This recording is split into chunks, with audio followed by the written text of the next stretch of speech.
Hello guys, welcome back to my channel. In today's video, I'll be showing you how to make a rich flavorful jollof rice with a tropical twist.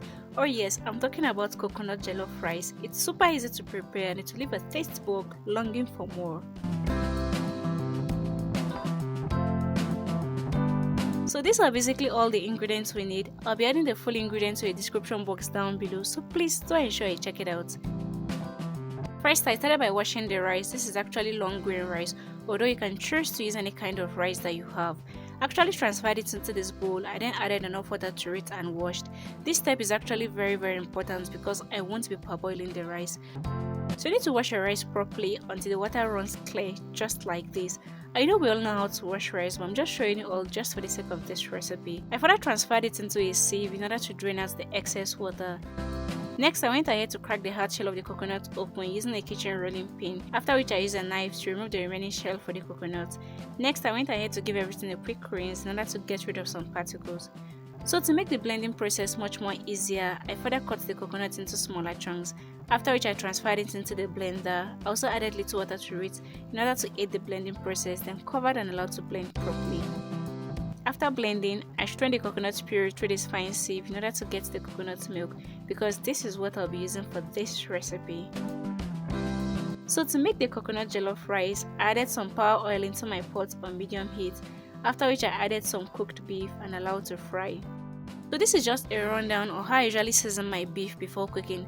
I usually add some diced onion, seasoning powder, curry powder, thyme, garlic powder, salt and some Scotch bonnet pepper for heat, and after about 5 minutes, I will then add water and allow to cook till tender.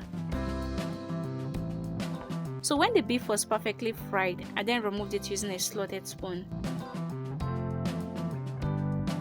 So in the same oil, I then added some onion slice alongside with some ginger and garlic, then sauteed till fragrant. This step is actually very important. I actually call it the flavor building stage. So when the onion was perfectly fried, I went ahead to season up everything using some curry powder, thyme and bay leaf. You can choose to use any other spice of your choice. So after about 2 minutes, I then added the tomato paste and allowed to fry. This is about 210 grams of tomato. So the quantity of tomato paste for your jollof rice is actually dependent on the cups of rice you want to cook. So while the tomato paste fry, I want to use this opportunity to appreciate our amazing subscribers so far. I said thank you very much for subscribing to the channel. And please, just in case you're coming across this channel for the first time, I'm Joy by name, and in this channel I share recipes on how to make a healthy meal, juice and also smoothies. So please kindly hit the subscribe button down below and turn on the bell notification so you can be instantly notified whenever I upload new amazing recipes just like this. Please do ensure you like, share it with your friends and loved ones, and leave me a comment in the comment section. Thank you very much guys. So when the tomato paste was perfectly fried, I then added the tomato pepper blend mix, then mix everything together and allowed to fry. This is just a mixture of bell pepper, cayenne pepper, Scotch bonnet pepper, onion and little tomatoes. Once the vegetable oil begins to settle at the top of your pan this way, just know it's perfectly fried. I also added some seasoning powder and salt to taste. So at this stage, you can actually test your stew base in order to adjust seasoning to your taste.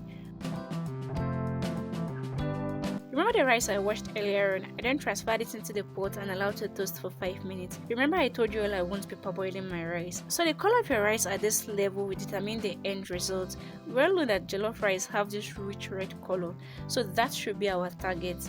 So after toasting the rice, I'll be transferring the freshly prepared coconut milk and some meat stock to it, then mix everything together. I also added little water to it in order to adjust the water level, so feel free to adjust your water level depending on the kind of rice you're actually using. So I then covered the pot and allowed to cook on medium heat. So this was 25 minutes later. I then checked on the rice and I realized it was fully cooked. I then mixed everything together in order to fluff out some heat.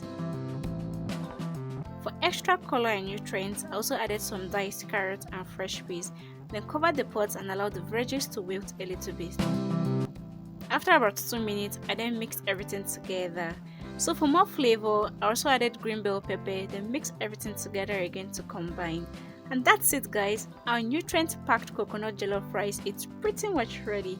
If you are salivating at this moment, just know it's actually time for you to recreate this recipe. Thank you very much guys for watching. Please kindly subscribe to the channel if you haven't. Like, share, and leave me a comment in the comment section.